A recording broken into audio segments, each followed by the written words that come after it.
Hello and welcome to our online class.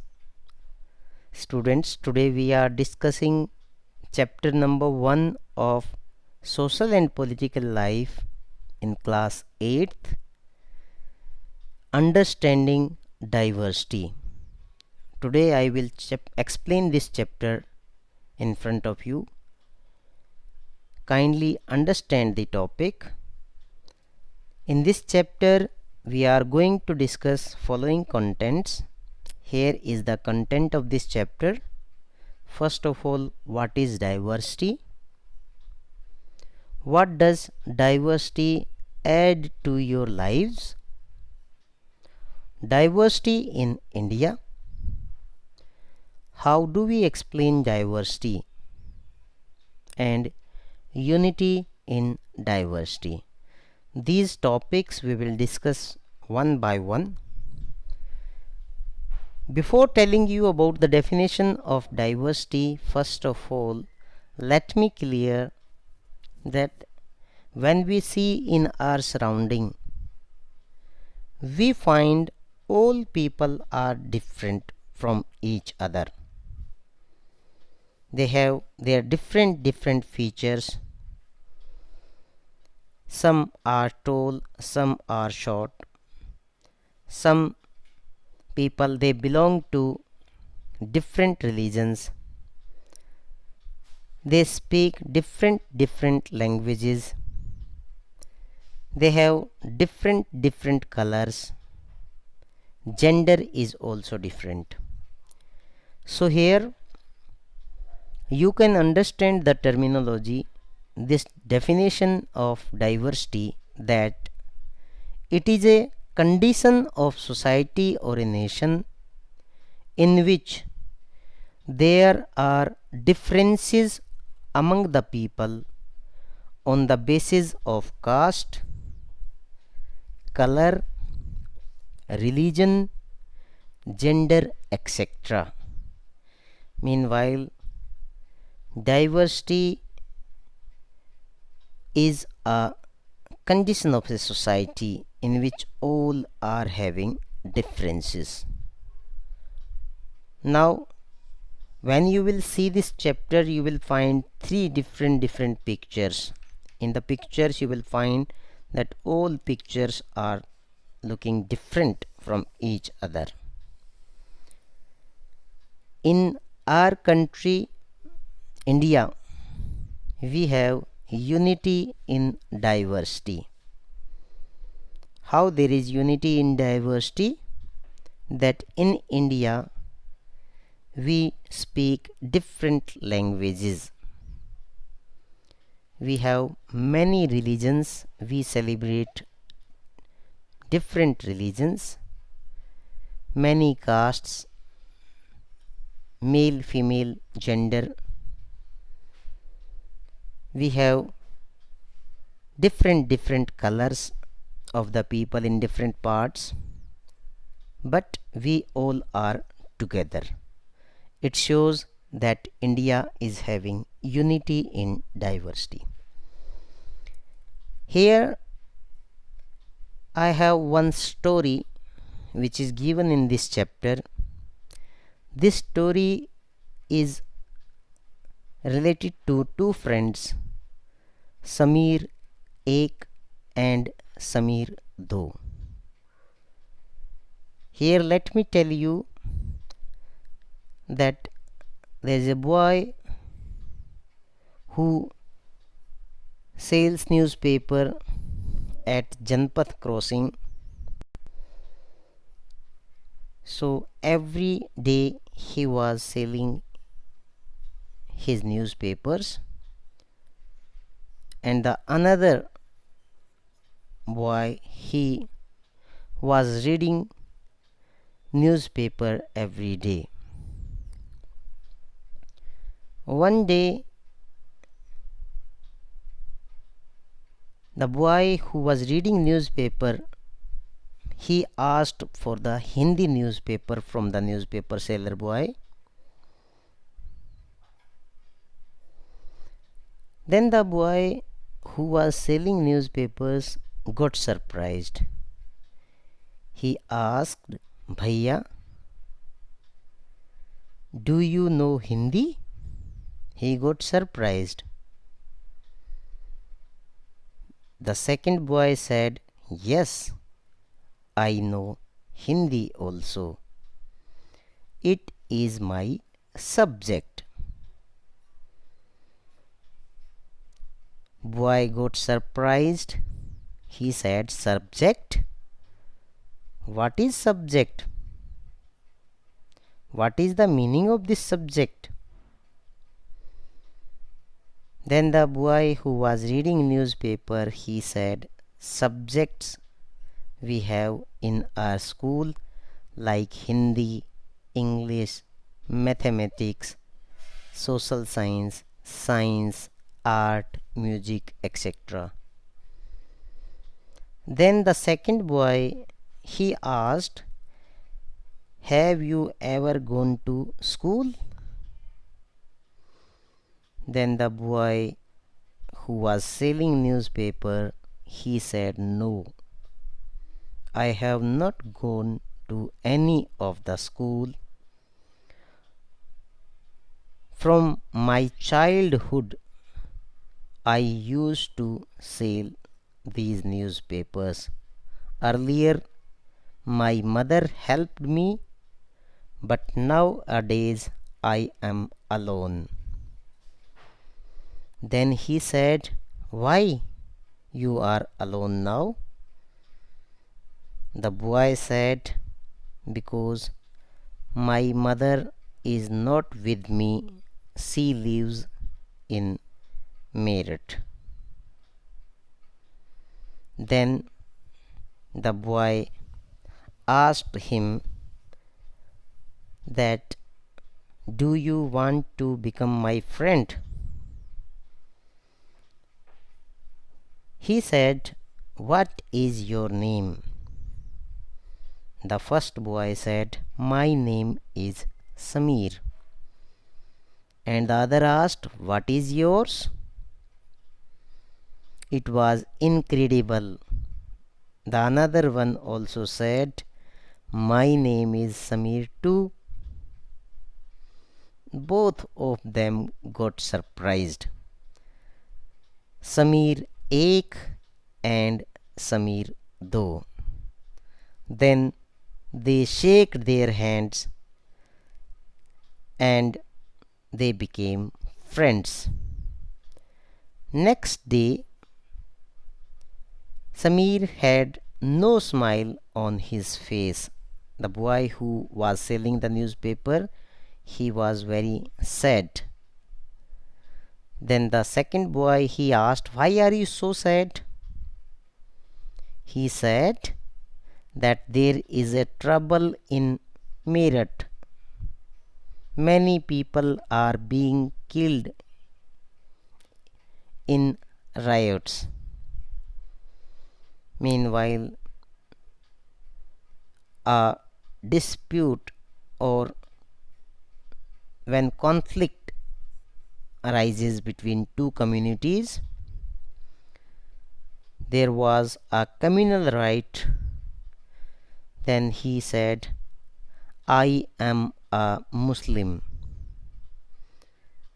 and my people live in Meerut. The second boy's eyes filled with tears and he said, Don't worry. From the next day he did not see Samir selling the newspapers. So here in this story we can say that Samir Ek, he speaks English,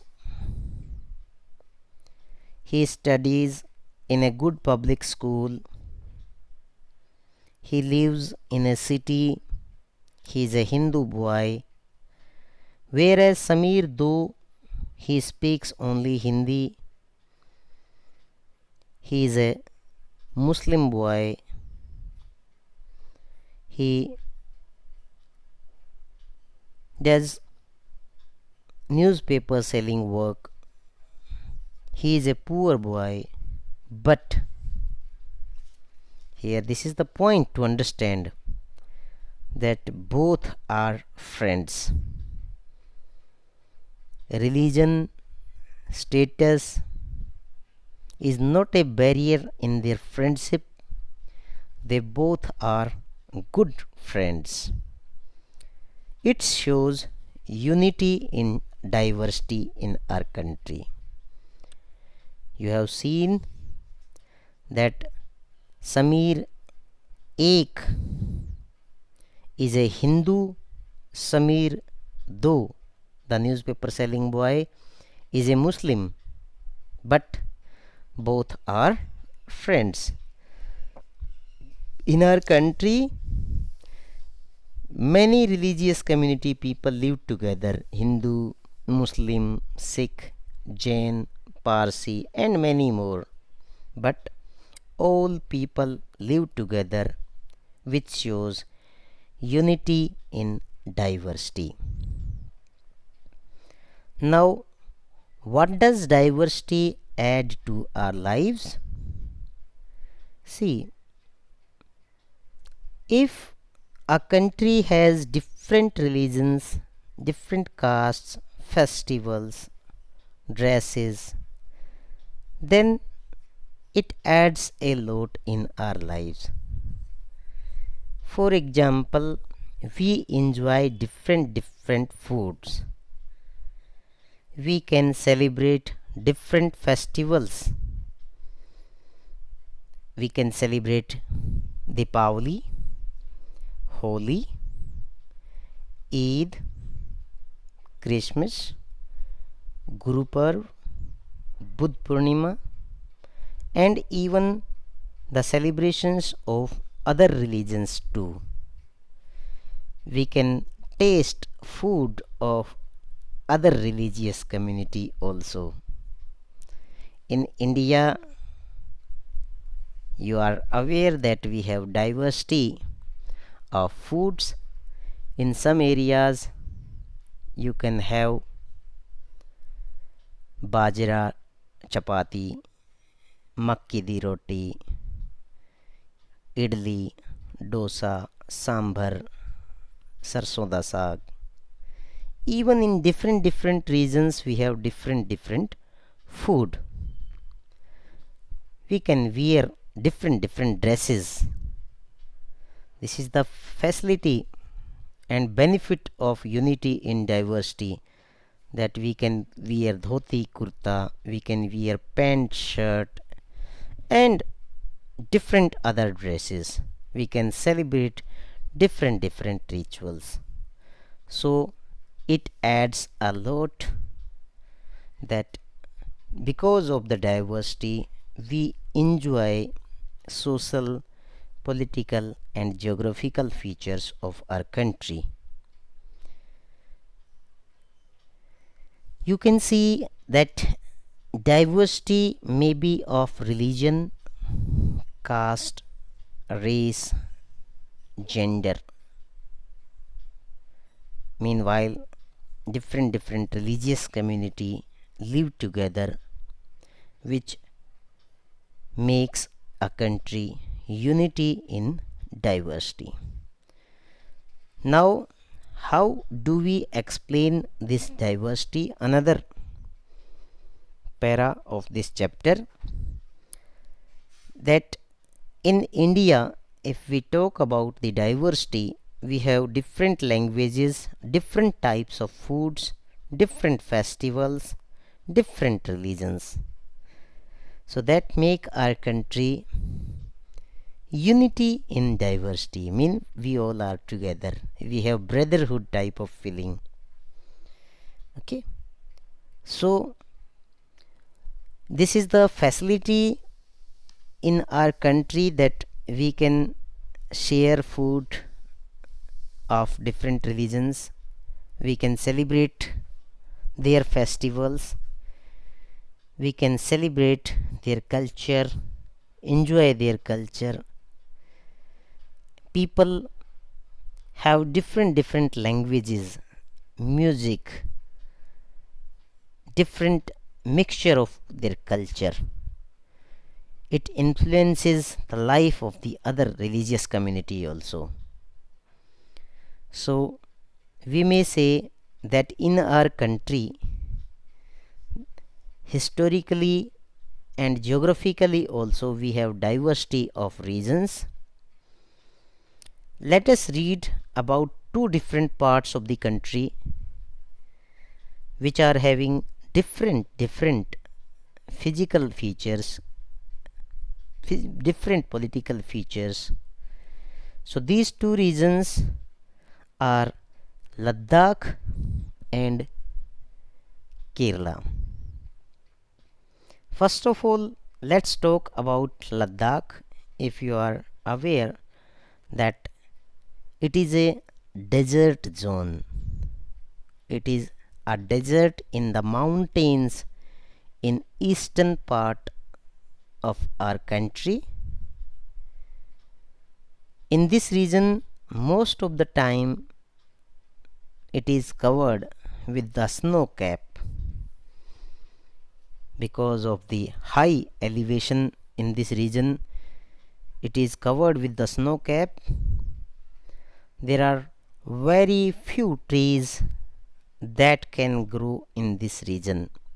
Even you would be surprised to know that for drinking water, people depend on the melting snow during the summer months. Means they use melting snow water. And if we talk about their animals, they keep sheep and other animals. As you know that people of this region, they produce pashmina wool by the use of the sheep. This wool is prized and pashmina shawls costs a lot. So people in this region, they are famous for selling their pashmina shawls. About the food of the people, let me tell you that they eat meat, milk, cheese, butter, because each family owns their animals like goat, cow and yak cows, means that is known as Jos, DZOS. Being a desert did not mean that people they do not have their trade. They do their trade also. They sell their items in different regions. In karwas, in group, they sell their items in different regions, and they carry their textile and other items from one place to another place. Now let us talk about the religious communities in this region. Buddhism reached from Tibet region.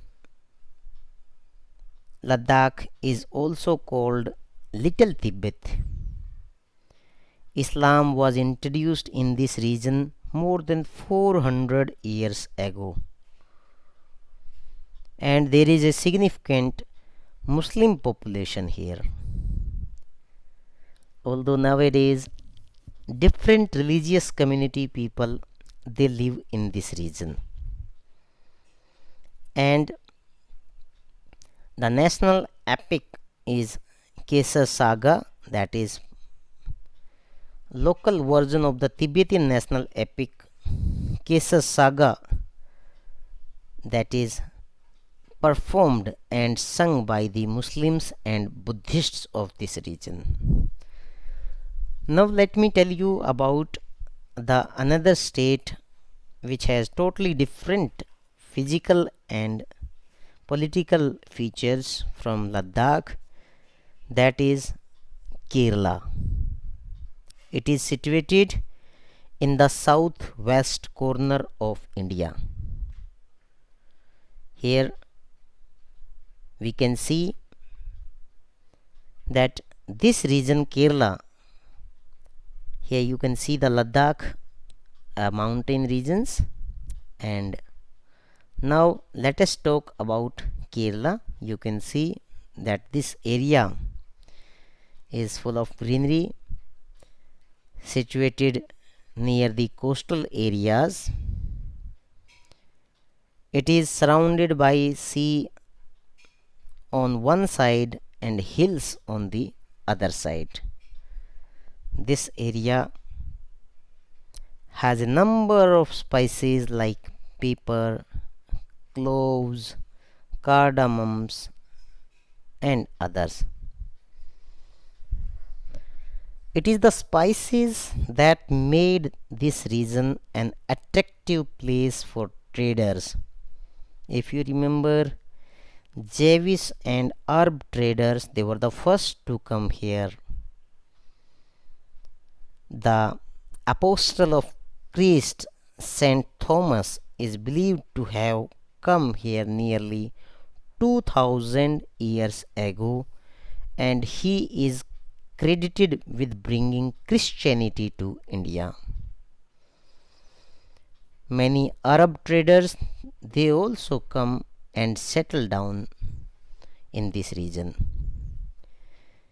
Ibn Battuta, if you have heard his name, he traveled here a little less than 700 years ago and wrote a travelogue in which he describes the lives of the Muslims and says that they were a highly respected community. The Portuguese, they discovered the sea route to India from Europe when Vasco da Gama landed with his ship in this region.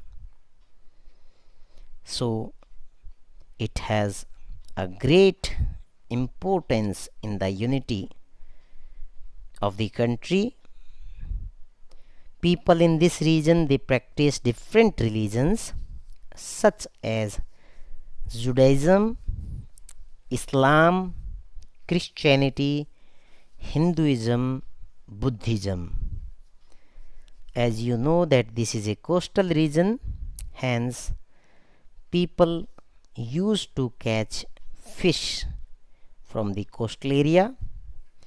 Fishing nets are also called China wala. Even the utensils which are used for frying, that is also called China chetty, because people believed that the word Chin has come from China. It has a very fertile land suitable for rice and other major crops. People eat rice, fish and vegetable in this region.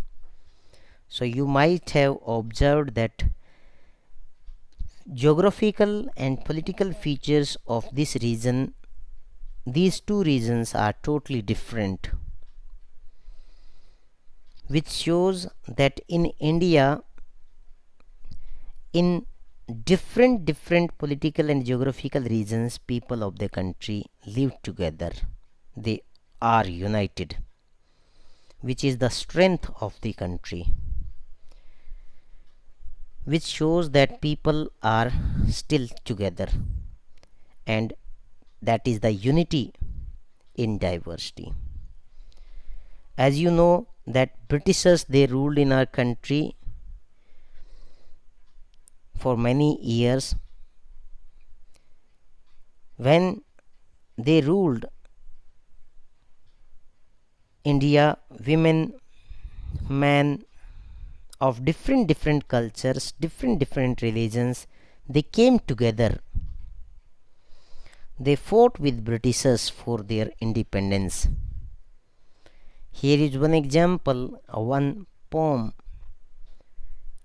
one song that is written on the screen. You can see which was written after the Jallianwala Bagh massacre in Amritsar, in which General Dyer he killed thousands of the people. That is called massacre. People, they were unarmed in this area, and this song was composed and sung to honor the memory of those brave people. Here you can see the lines of this song, which shows the unity of the country, which shows that Indian people are together. Line is, don't forget the days of blood,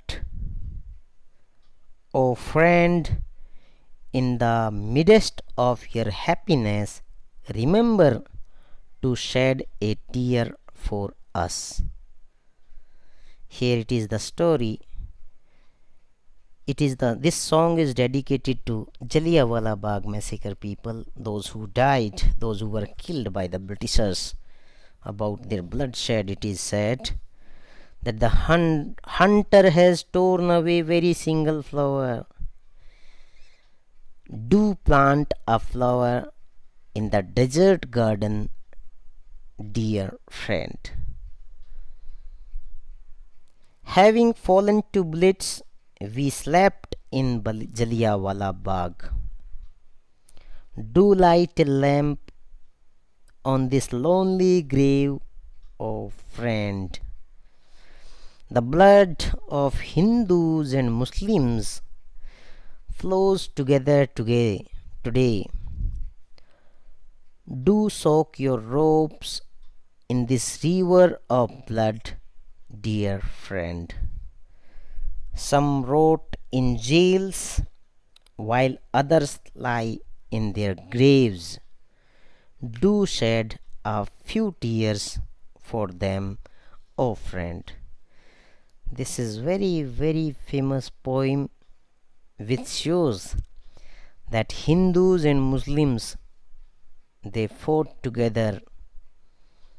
They both were massacred by the Britishers. Both fought for the struggle for the independence of the nation. Here is a message to the people that you should give respect. You should think for the unity of the nation, not for your personal interests.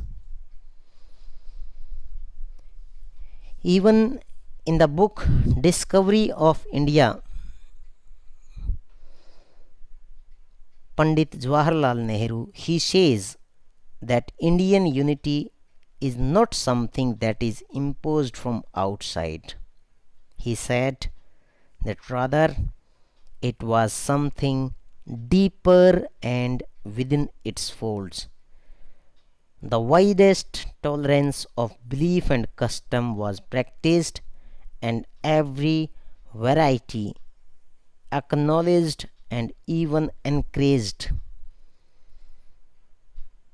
It was Pandit Jawaharlal Nehru who used the phrase unity in diversity for the nation. Another, you can say that our country's national anthem, that is composed by Rabindranath Tagore, in which unity in diversity that is described. So here in this chapter you might have understood that in spite of various religions, castes, culture, gender, and many more, we all people are together. We have unity, and This unity make our country a powerful nation, a strong nation. Vande Mataram, Jai Hind, Jai Bharat. Thank you very much. You will write your main points in notebook and learn those main points.